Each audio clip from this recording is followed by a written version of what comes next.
Hello guys, it's Adam up now, and today I got for you the Pokemon Mystery Dungeon Gates to Affinity Review.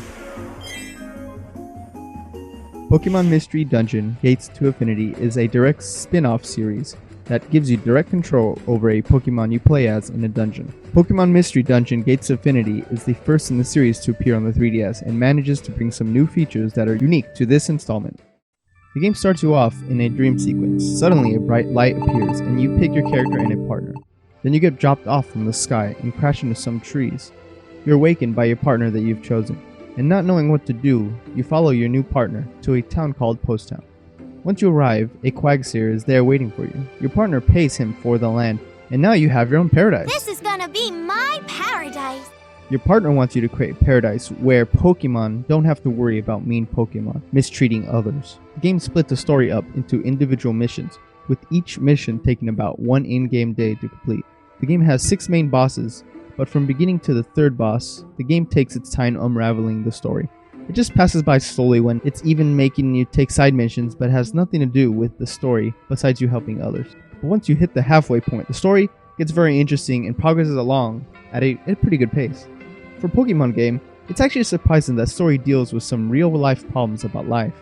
You would think a game that is being targeted for children would be all fun and games.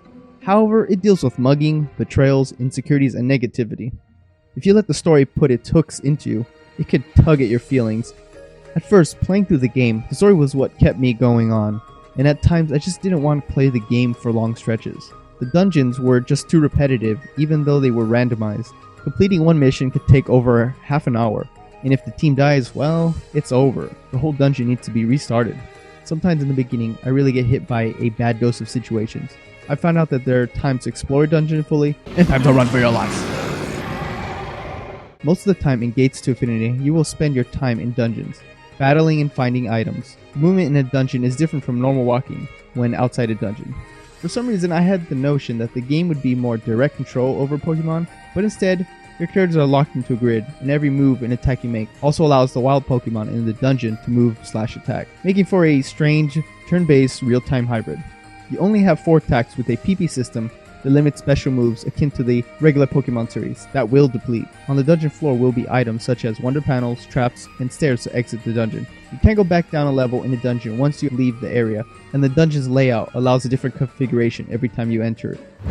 Once you get a team of Pokemon together, an organization called Happy, H-A-P-P-I, will recognize you as a team, allowing you to enter dungeons with 3 other Pokemon. There is also a new badge system, allowing you to share stats and quickly leveling up your team as a whole. Your team will also get a team attack, which proves itself useful if a bad battle situation hits you, and if you've run out of other options. Your team will perform a massive attack against the enemies in this portion of the dungeon, and having an added effect depending on the lead Pokemon in the team, making it a great addition. Wow! No kidding? If you don't always want the further story, the game provides plenty of side missions and activities. In this paradise your partner created, if you gain the right materials from completing missions, you can get the surrounding landscape, which you can use to build shops and minigames. Getting recognized by Happy opens the gameplay, which I felt initially was lacking complexity in its mechanics. Even after you beat the game, there are still gameplay mechanics it's introducing to you and your team, as well as new dungeons. There was even one mechanic which I stumbled upon recently called Team Skill. Team skills are permanent skills that protect you and your team against bad statuses and causes enemies' attacks to sometimes fail. Only after you beat the game do the dungeons finally get more varied. I don't know if it's just the dungeons during the story missions that manage to feel uninspiring, or the game's random level generators not being complex enough. I also tend to see similar parts of dungeons in the same places. After the story, the dungeons get a mysteriosity level. Depending on the mysteriosity number, a dungeon can change the environment, enemy behavior, or even warping you to a rare dungeon, fixing my previous complaint. A very unique feature to this mystery dungeon game is that you can use your 3DS cameras to find circular objects in the real world, creating portals called Magnegates to a unique dungeon associated with that object. Once through the portal, you play as an evolved form of starter Pokemon from the main Pokemon games.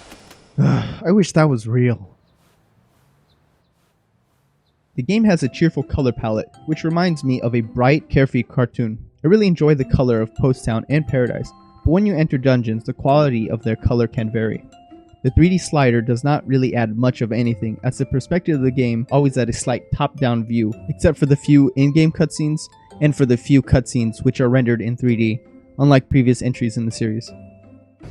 The music in the game fits all the different areas and dungeons well. However, I tend to enjoy far more the joyful music when not in dungeons. The music is not chiptuned like the previous entries in the Pokemon Mystery Dungeon series, or even the main series, but in the menu you can hear some past Pokemon music, which remind me of the past GBA Pokemon games.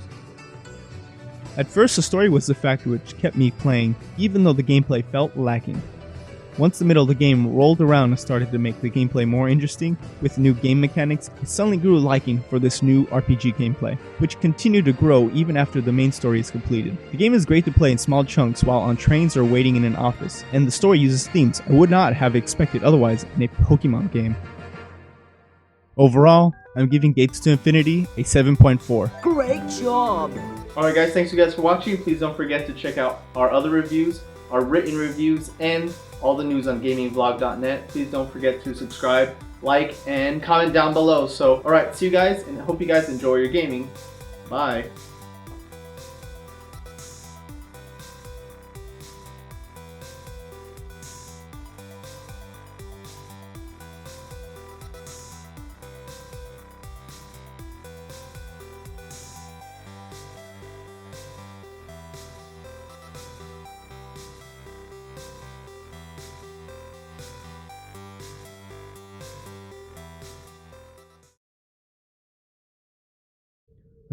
I wish that was real.